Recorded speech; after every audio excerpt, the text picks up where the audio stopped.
Reka nkubwire amakosa 3 udakwiye gukora ahantu ukorera cyangwa mu kazi ukoramo. Ibi bizagufasha.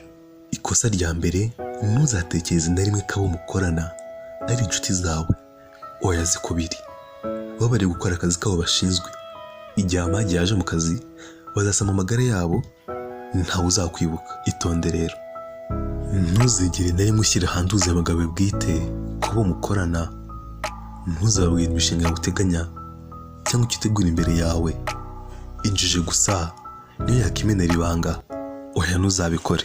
Igihe utemeranya cyangwa udahuza na gahunda kampani ugenderaho cyangwa abakoresha bawe, ntuzigere na rimwe ubisangiza mukorana cyangwa ngo ubiganire ahandi. Oya, kuko ibyo uzavuga bishobora kwifashishwa bigusenya cyangwa kwirukanisha.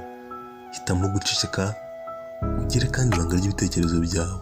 Nibyo koko abanyarwanda bavuze ukuri bati nyiri gahanga gato akarinda uruguma. Ngizi inama 3 naguteguriye ugomba kugenda uri mu kazi. Ingendi Shema Jean-Luc.